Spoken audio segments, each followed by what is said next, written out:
പ്രതിക്ക് ചോദ്യം ചെയ്യൽ ഒരു കൂസലും ഇല്ലെന്നാണ് റെയിൽവേ പ്രൊട്ടക്ഷൻ ഫോഴ്സ് പറയുന്നത്. മാത്രമല്ല പ്രതിയെ ഞാൻ തള്ളി, വാദിയെ ഞാൻ തള്ളി, ടി താഴെ വീണു, ട്രെയിൻ കയറി മരിച്ചു, എന്നെ ഒഡീഷയിലോട്ട് എത്രയും പെട്ടെന്ന് കൊണ്ടുപോകണമെന്നാണ് പ്രതി പറഞ്ഞിരിക്കുന്നത്. ഈ മൊഴി വീഡിയോയിൽ ചിത്രീകരിച്ചിട്ടുണ്ട്.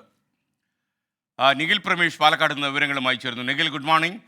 അതായത് ഈ പ്രതിക്ക് അയാൾ ചെയ്ത അപരാധത്തിൻ്റെ വലിപ്പം എന്താണെന്ന് മനസ്സിലായിട്ടില്ല എന്ന് തോന്നുന്നു. എന്തൊക്കെയാണ് വിവരങ്ങൾ? Good morning.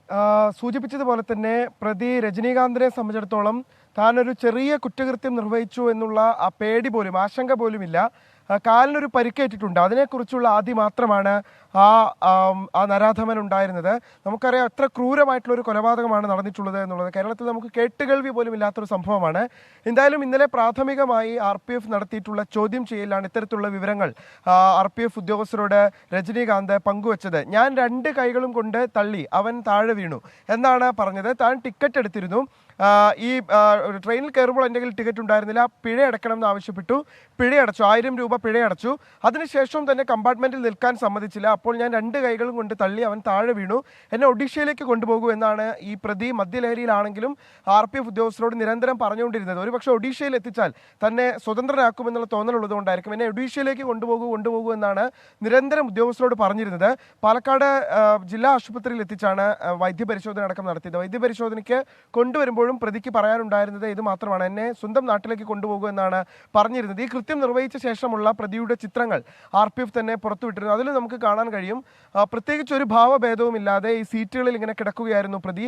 RPF ഉദ്യോഗസ്ഥർ അവിടേക്ക് എത്തുമ്പോഴും അങ്ങനെ സീറ്റുകളിൽ കിടക്കുകയായിരുന്നു. അവരോട് തട്ടിക്കയറുകയും ഒക്കെയാണ് പ്രതി ചെയ്തുകൊണ്ടിരുന്നത്. എന്തായാലും ഇന്നലെ രാത്രി തന്നെ ഈ പ്രതിയെ ഇവിടെ നിന്ന് പ്രാഥമികമായ ചോദ്യം ചെയ്യൽ പൂർത്തിയാക്കിയ ശേഷം തൃശ്ശൂരിലേക്ക് കൊണ്ടുപോയിട്ടുണ്ട്. ഇനിയിപ്പോൾ പോലീസിന് പ്രതിയെ കൈമാറുകയും ചെയ്യും. മറ്റ് TTRമാരുടെ മൊഴി ഇതിനോടകം തന്നെ വിശദമായി രേഖപ്പെടുത്തിയിട്ടുണ്ട്. അത് മാത്രമല്ല, ഈ കേസിൽ വളരെ പ്രധാനപ്പെട്ട നിർണായകമായിട്ടുള്ള ഒരു സാക്ഷിയുണ്ട്, ഒരു ദൃക്സാക്ഷിയുണ്ട് ഈ സംഭവത്തിന്. അതൊരു പാലക്കാട് സ്വദേശി തന്നെയാണ്. അദ്ദേഹം ഒരു റെയിൽവേ വെൻഡറാണ്. അദ്ദേഹത്തിൻ്റെ മൊഴിയും ഈ കേസിൽ വളരെ പ്രധാനപ്പെട്ടതാണ്. ഇതിനോടകം തന്നെ റെയിൽവേ ശേഖരിച്ചിട്ടുണ്ട്. അദ്ദേഹത്തെ നേരിൽ കാണാൻ നമ്മൾ ശ്രമിക്കുന്നുണ്ട്. എന്തായാലും വളരെ ദൗർഭാഗ്യകരമായിട്ടുള്ള ഒരു സംഭവം എന്നല്ലാതെ ഈ കാര്യത്തെ നമുക്ക് വിശേഷിപ്പിക്കാൻ കഴിയില്ല. ഇനിയെങ്കിലും ട്രെയിൻ യാത്രാ സുരക്ഷ കൂടുതൽ സുരക്ഷ ഉറപ്പാക്കണമെന്നുള്ള അനിവാര്യതയിലേക്കാണ് ഈ സംഭവം കൂടി വിരൽ ചൂണ്ടുന്നത്.